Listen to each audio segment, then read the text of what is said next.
देहरादून में आफत की बारिश के बाद से ही हाल बेहाल है। आलम यह हो चुका है, कई मार्गों के संपर्क इस पूरे बारिश के कारण पूरी तरीके से टूट चुके हैं।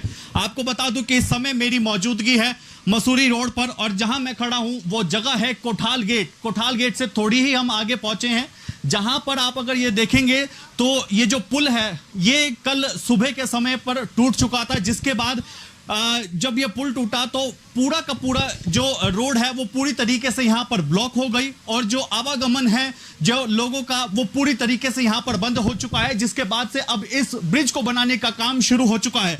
इसके अलावा हम और भी तस्वीरें आपको दिखाते हैं कि यहाँ की किस तरीके की तस्वीरें निकल करके सामने आ रही हैं, क्योंकि मसूरी ये रोड है जहां पर आगे मसूरी जाने के लिए बड़ी संख्या में कई अन्य राज्यों से पर्यटक यहां पर पहुंचते हैं।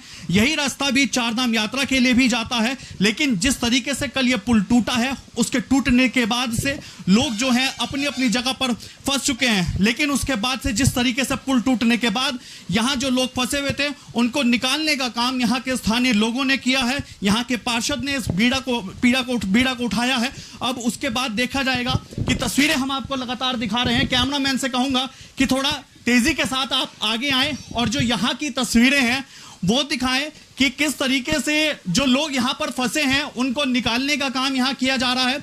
यहाँ पर पार्षद इस समय मौजूद हैं, अपने स्थानीय लोगों को यहाँ पर लेकर के आए हैं।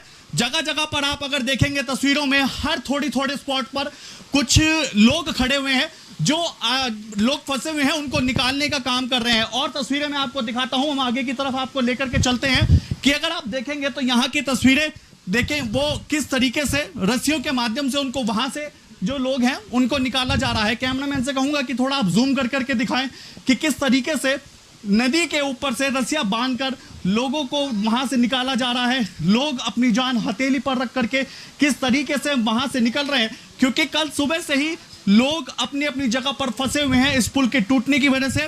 मेरे साथ यहाँ पर पार्षद भी इस समय मौजूद है, जो यहाँ के स्थानीय पार्षद हैं, उनसे भी जान लेते हैं कि किस तरीके के हालात हैं। स्थानीय लोगों को लेकर के आप यहाँ पहुंचे, किस तरीके से अभी तक के काम किया जा रहा है, अभी के हालात क्या हैं, किस तरीके के हैं। हम देख रहे हैं कि ब्रिज का काम यहाँ चल रहा है और कुछ अपने स्थानीय लोगों को लेकर के आप यहाँ आए, जो लोग फंसे हुए हैं उनको निकालने का काम किया जा रहा है। कल सुबह से ही हम सुबह 4 बजे से हमारी टीम जो है वो जगह, क्योंकि हमारे यहाँ पर 3 जगह खबर आई कि बादल फटने की, भंडार गांव में, खाला गांव में और आपके मक्का वाले में। कई जगह हम वहाँ पर पहुँचे सुबह 4 बजे से और वहाँ से लगातार हम पूरे लगे रहे। अभी कई गांव हमारे ऐसे हैं, डोम गाँव है, कुल्लू खेत है, जहाँ पर अभी पानी की भी सुविधाएं नहीं पहुँच पाई और पैदल चलने का रास्ता तक नहीं है। तो अभी हमारी कोशिश है कि हम वहाँ तक पहुँच जाएं।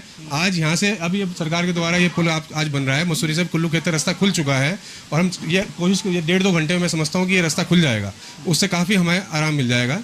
लेकिन फिर भी जो आपके सुविधाएं, हमारी पूरी टीम जो हमारे वॉलंटियर्स हैं यहाँ पर, हमारे वार्ड के लड़के, पूरे मसूरी विधानसभा के लड़के यहाँ पर आए हुए हैं और वो सब लोगों की मदद कर रहे हैं, जिस तरह उनको किसी तरह उनको एक आपके सुरक्षित स्थान पर पहुँचा पाए हम जनता को। हमारी एक यही कोशिश चल रही है। ये तो मार्गों की बात हो गई, लेकिन हमें जो अभी तक जानकारी मिली है कनेक्टिविटी हो, पानी की कनेक्टिविटी हो, वो भी पूरी तरीके से ठप हो चुकी है। उसको लेकर के अभी तक के आपकी ओर से क्या कुछ कदम उठाए गए? कैसे आसपास के जो गांव हैं जिनके बारे में आपने बताया कि उनकी कनेक्टिविटी उनसे ठप हो गई, उनसे कोई संपर्क नहीं हो पा रहा है, तो उन तक पहुंचाने का काम किस तरीके से किया जा रहा है? पैदल ही जाया जा रहा है। हमारी टीम वहाँ पैदल पहुँच रही है जगह जगह पर।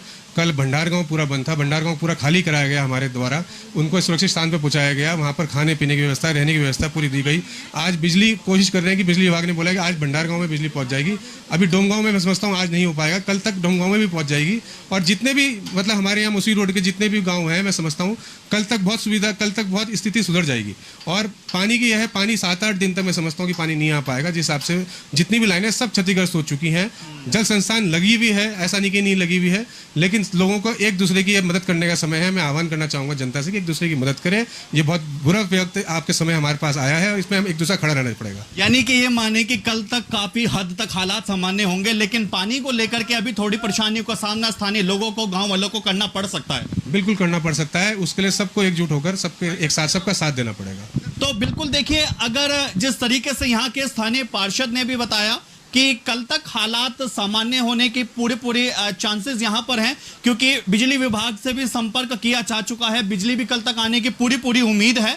लेकिन अगर हम यहां पर पानी को लेकर के बात करें तो पानी की समस्या अभी करीब 7 से 8 दिन तक यहाँ के लोगों को रहने वाली है, लेकिन उसके लिए भी जल विभाग से लगातार कोऑर्डिनेट किया जा रहा है कि किसी तरीके से जल्द पानी जो है वो लोगों को मिल सके, क्योंकि देखिए पानी एक ऐसी चीज है कि बिना उसके जीवन एक अधूरा है। लेकिन अगर हालात देखें, ये तस्वीरें देखें, तो किस तरीके से जो पर्यटक यहाँ पर होते हैं, जो पहुंच रहे हैं, अपनी जान को हथेली पर रख करके यहाँ बाहर आ रहे हैं, और जो स्थानीय पार्षद हैं अपने वॉलेंटियर्स के साथ यहाँ पर पहुंच करके उनको बाहर निकालने का काम कर रहे हैं। लेकिन ऐसे में अब सवाल खड़ा होता है कि कब तक के जाकर के हालात पूरी तरीके से सुचारू हो पाएंगे, यातायात व्यवस्थाएं किस तरीके से समय रहते बेहतर हो पाएंगी, और जो पर्यटक यहाँ पहुंचे थे कब तक अपने समय रहते अपने गंतव्य तक पहुंच पाएंगे। देहरादून से वीडियो जर्नलिस्ट निशांत चौहान के साथ मैं अशोक कुमार, रफ्तार मीडिया।